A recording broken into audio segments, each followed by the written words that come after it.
All right, everyone. So we did a video on Bret Hart's comments on, how WWE is treating him. He was not happy. And one of the examples he mentioned was SummerSlam. I guess Kevin Nash got a seat and Bret Hart didn't, even though they asked Bret Hart to go out, all of this stuff. So Kevin Nash responded.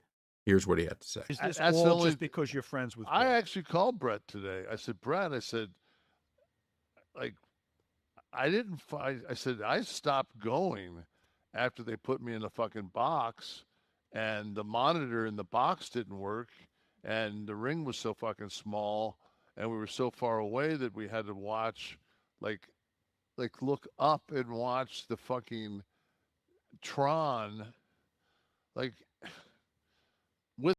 So this is pretty crazy, right? Because remember, the whole narrative here that kind of Bret Hart was, I mean, he didn't necessarily say it, but the whole point that was being alluded to was that Kevin Nash, who's known, to be a really good friend of Triple H and Shawn Michaels, that this is the reason that he was invited and that, Triple H is kind of playing favorites. That is kind of what the narrative has come out. And he's saying, look, I didn't get good seats either, right? None of this was good. No fucking announcing like that.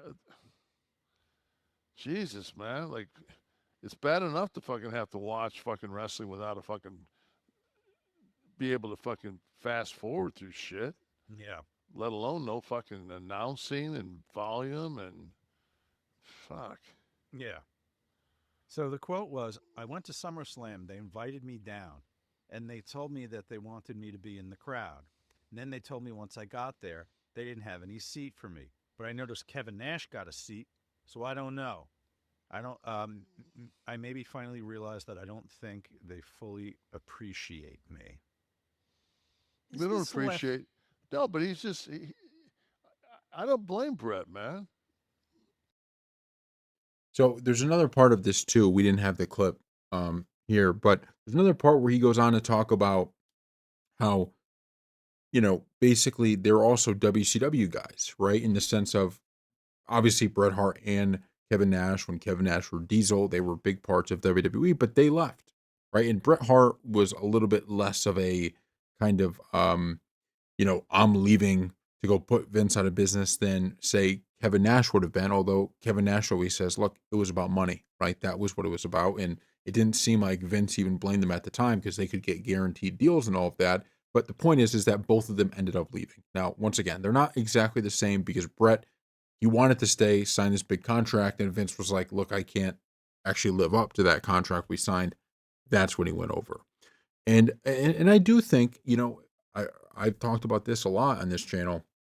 When you look at kind of as WWE gets bigger and bigger and bigger, and it becomes less of like a company owned by one man, right? In Vince McMahon, and I understand even under Vince they were a public company and all this, but really it was the Vince McMahon show, right? In terms of what was happening. When you get farther away from that, this is the type of stuff you're going to get more and more and more of because it's just a bigger company. There's more moving parts. There's less of these kind of personal relationships between the old guys and the people that are in charge. And by the way, I mean, you think about all of the legends that are there. Because another thing he said was Undertaker was even a little bit upset with some stuff. So you're just going to start losing as it gets bigger and bigger and bigger. You're going to lose a little bit of those personal connections, right, to the legends. And so I don't know how WWE, this is now becoming a bigger story. Right now we have, according to Bret Hart, says according to himself, he's not happy.